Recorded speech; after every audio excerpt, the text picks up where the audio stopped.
forma de intervenção social junto das populações.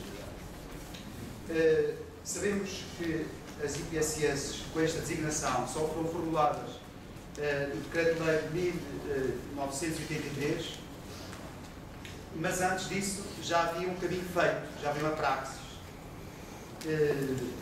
Há experiências em Londres, em Paris, de instituições deste género e que tinham como objetivo não somente a assistência, mas o combate à pobreza. É assim que foi formulado em Londres, com Arnold Toynbee, não sei se é assim se é assim que se pronuncia, bem como também o Frederico Ozanam. Engraçado, são movimentos surgidos no meio universitário e cujos autores tinham como objetivo analisar as causas e as razões da exclusão, da pobreza, mas também o combate a essas causas.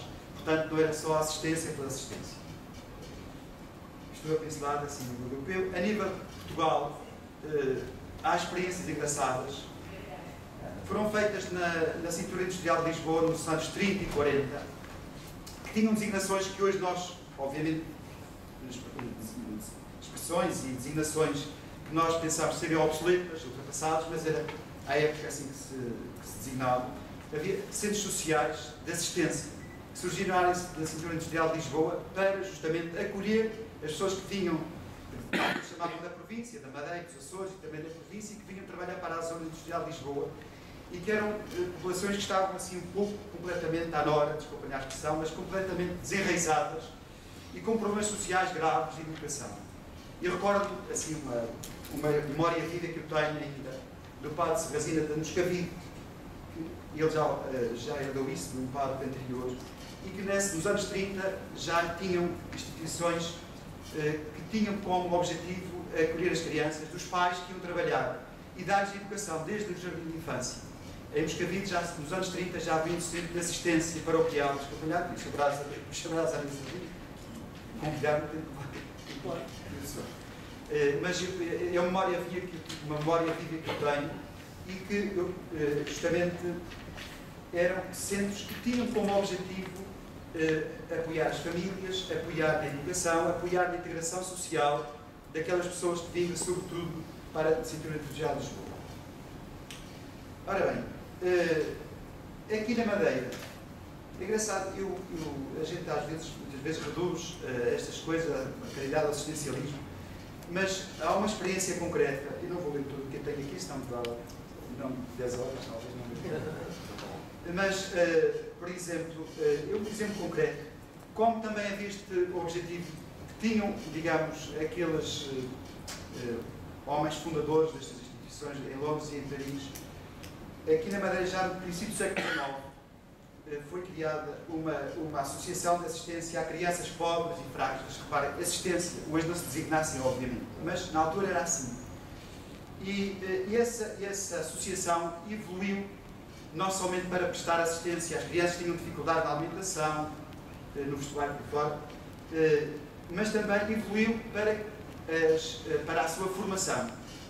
Todos nós conhecemos o Centro Infantil de Maria Eugénia Canavial. E a Maria Eugénia Canavial já tinha como objetivo aquelas crianças que eram pobres, não tinham uma estrutura familiar, dar-lhes também educação e formação. E ela fundou já no princípio do século XX uma instituição escolar, pré-escolar, mas também depois do ensino básico, que nós chamamos do ensino básico, mas ao mesmo tempo fundou, além da escola primária, oficinas de aprendizagem de selagem, bordados, costura, etc. Ou seja, há uma história que antes das instituições assim designadas, há uma história de uma praxis que nós temos e que, pronto, tem a sua história, teve o ensino de parte social.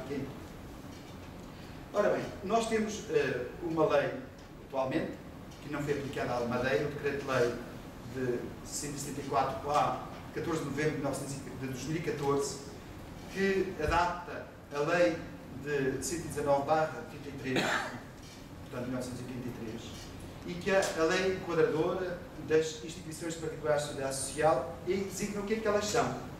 E assim, vou ler e depois tentar falar um bocadinho mais. Diz assim, o Decreto-Lei, praticamente, quase ipsis verbis, retoma naquilo que é a natureza das IPSS, a lei de 83, e diz assim: são instituições particulares de solidariedade social, adiante designadas apenas por instituições, as pessoas coletivas, sem finalidade lucrativa, constituídas exclusivamente por iniciativa de particulares, com o propósito de dar expressão organizada ao dever moral de justiça e de solidariedade, contribuindo para a efetivação dos direitos sociais dos cidadãos, desde que não sejam administradas pelo Estado ou por organismos estatais. Portanto, são pessoas coletivas, todos nós sabemos o que são, não são pessoas físicas, sem finalidade lucrativa. Portanto, o nosso objetivo não temos como uma empresa, como uma outra instituição, a finalidade de lucro. Se há um superávit, o entendimento que nós temos no funcionamento das instituições, e esse superávit é portanto, destinado também ao funcionamento das mesmas instituições ou então a encontrar novas respostas sociais. Portanto, não pode ser distribuído pelos sócios, nem há graça. Depois diz que elas são de iniciativa particular. Nós entendemos as instituições como emanação da sociedade civil, ou de uma comunidade cristã, nos centros sociais e paroquiais, ou, por exemplo, a presença feminina, viram as suas dificuldades nesta área e constituir essa associação. A associação que é uma IPSS. Depois diz assim: elas têm o dever, o dever de dar expressão organizada ao dever moral de solidariedade. Ora bem, aqui eu entendo a solidariedade por duas palavrinhas simples: a atenção ao outro e agir em relação ao outro. E acho que a atenção, sobretudo, ao mais necessitado, ao excluído, e também a ação, não é só a atenção, é a ação, agir para que ele esteja incluído. O nosso grande desígnio é esse. E, portanto, não entendemos a solidariedade somente como um assistencialismo, e vamos falar disso mais adiante, mas como justamente a atenção ao outro e a ação para que ele seja uma pessoa incluída na sociedade. Também acreditamos que a solidariedade, mais do que um espetáculo, mais que uma sociedade mecânica, é uma mentalidade, é o princípio que nós temos e que assumimos como uma cultura pessoal, depois uma cultura que se espraia na sociedade. E por isso acreditamos que a solidariedade parte deste princípio básico, que a propriedade está ao serviço do bem comum, a propriedade privada está ao serviço de todos, e portanto a propriedade não é só para alguns, e este princípio do bem comum preside também aquilo que nós entendemos como solidariedade, que é um digamos, dos cartões de identidade das nossas instituições. É, portanto, esta matriz da solidariedade. Outra digamos, item, outra característica destas instituições é que elas não são administradas pelo Estado ou pelo organismo público. E elas não são privadas. A primeira lei de 1979 surgiu, não vou falar aqui da história da lei, deste demora muito tempo, mas designava as instituições não particulares, mas privadas, que têm uma conotação e uma significação diferente. Não vou entrar por aí, por muito tempo, mas elas são particulares no sentido que não são público do Estado, mas fazem o serviço público. Portanto, elas não dependem do organismo do Estado, mas estão ao serviço do público, portanto, das pessoas em geral. E nós entendemos assim que elas são a emanação da sociedade civil e não são, digamos, não emanam do decreto do Estado ou dos organismos estatais. Passarei depois a falar de algumas estratégias de atuação das instituições. Em primeiro lugar, nós pensamos, no nosso pensamento, pensamos que, de facto, as instituições devem ir ao encontro das causas das estruturas da pobreza, como falei há bocadinho, falei do Zonano e do Tony, não sei. E vai ao encontro das causas da pobreza. Há aquele célebre ditado, todos nós, antes de dares o peixe, ensinamos a pescar, não é assim? Mas eu creio que é importante hoje, quando a pessoa não sabe pescar, é necessário dar-lhe o peixe antes dela estar motivada para ir pescar. E para ir pescar, portanto, ela precisa de estar motivada, precisa de aprender como é que se pesca e também necessita de haver mar, e se o mar tem peixe, etc. Que é um problema que se coloca hoje, todos nós sabemos, se o mar está com condições para haver pesca. Então, nós, na nossa atuação, pensamos que, nesta tipologia de atuação, se uma pessoa está excluída, em primeiro lugar, necessita de uma solução de emergência. Necessita de comer, de vestir, etc. Isto é uma situação de emergência. Mas precisamos de ir mais além. Necessitamos que aquela pessoa seja uma pessoa que esteja motivada para ser integrada na sociedade. E para ser uma pessoa que se sinta uma pessoa digna e como uma pessoa responsável, como um cidadão integrado. Daí que acho que uma das nossas atuações matriciais é a educação e a formação, é tal dizer, como é ensinar a pescar. E também, antes disso, a motivá-la para ela aprender a pescar, que é um problema que nós temos. O problema que nós temos nas nossas instituições, que trabalham em bairros sociais, sabem o que é isso. Com aquelas pessoas que não têm motivação para a escola, não têm motivação para aprender, não têm motivação para o trabalho, como é difícil dar-lhes esta gasolina, desculpem a expressão, este combustível, para elas poderem ir, para serem autónomas, no sentido da autonomia que nós designamos, que nós pensamos. Elas sentirem que são pessoas, são protagonistas de si próprias. É uma grande dificuldade que nós temos.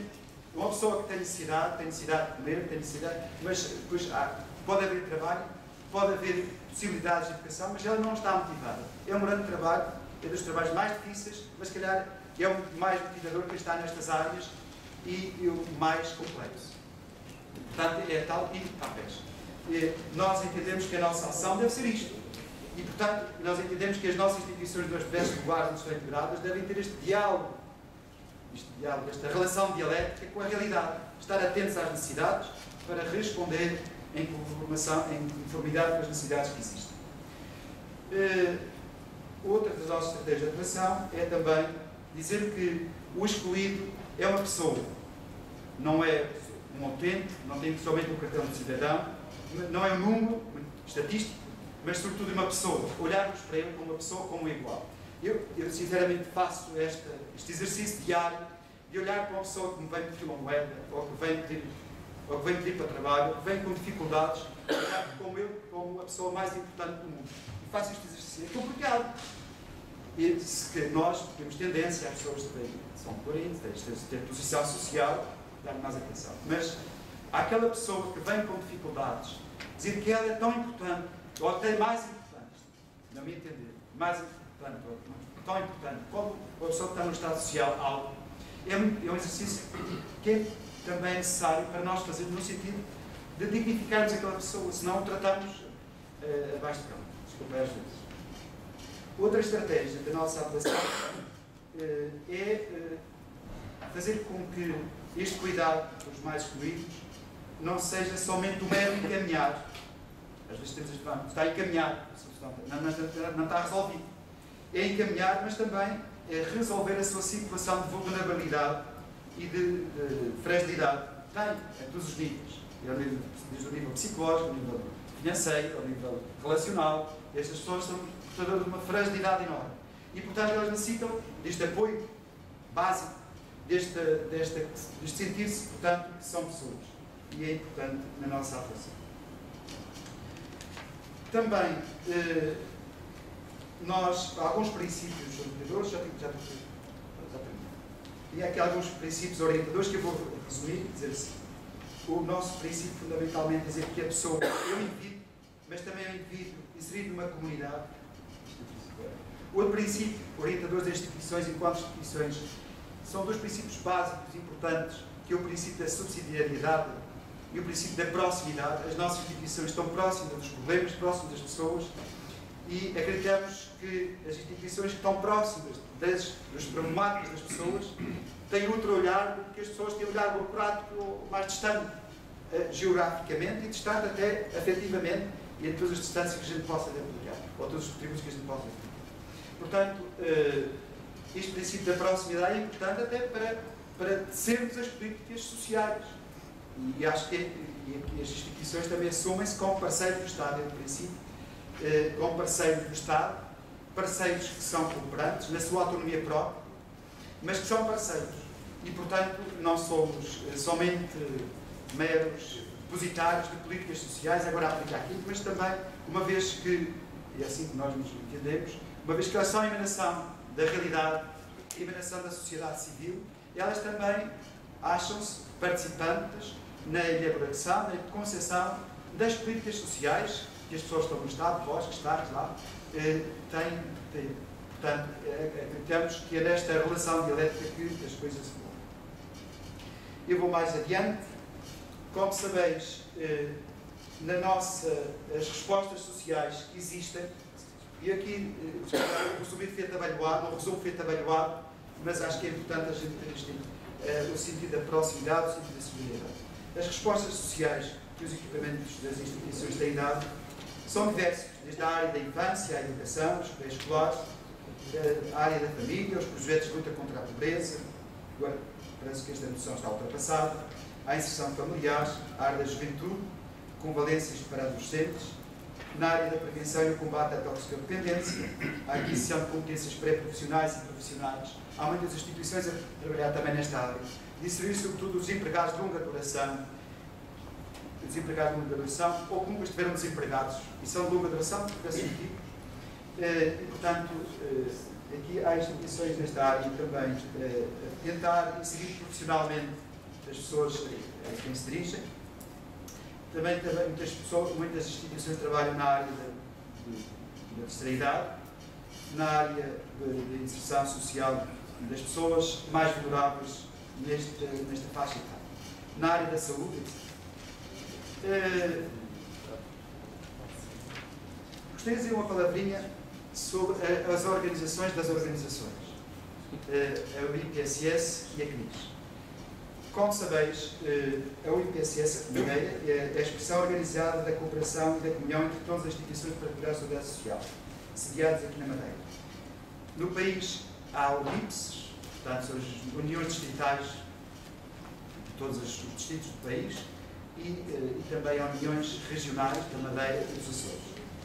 E o nosso objetivo fundamental é promover e coordenar as ações que visem o reforço da cooperação e do intercâmbio interinstitucional, organizar serviços e ações de apoio às associadas, nomeadamente aos seus dirigentes, voluntários, trabalhadores, nos domínios da formação e da qualificação e racionalização dos recursos, contribuir para a qualificação da intervenção das instituições e das comunidades e também ao cautelar a respectiva autonomia e identidade das IPSS. Já vou terminar. Só dizer isto. Eu gosto de uma frase que vou citar, não decoro, mas tenho que ir com calma, do Gabriel Garcia Marques, que diz assim: um homem só tem direito de olhar o outro de cima para baixo para ajudar a levantar-se.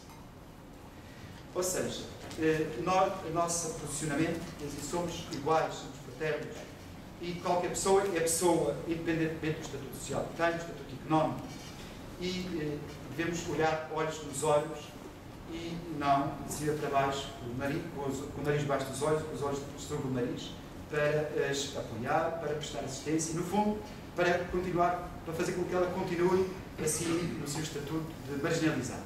O nosso objetivo é justamente fazer com que a pessoa se sinta integrada na sociedade onde está. Eu vou citar uma frase do meu Papa, que diz assim, tem meu nome: não queremos uma solidariedade mecânica, burocrática, sazonal, epocal, pontual, de verniz, para descarte de consciências. Queremos uma solidariedade próxima e permanente, atuante e eficaz. Queremos uma praxis solidária que brote de uma atitude profunda, de uma opção fundamental, que norteie e informe todas as nossas decisões e ações, que nos leve a olhar para o outro com um olhar solidário e fraterno. Resumidamente, no combate à pobreza e à exclusão social, as IPSS têm, resumidamente, um papel de denúncia e de anúncio, de observação e de intervenção, de profecia e de atuação, de planeamento e de execução, de pensamento e de ação, de autonomia, mas também de parceria, de avaliação e de procura de novas respostas, estando sempre alerta para servir mais e melhor.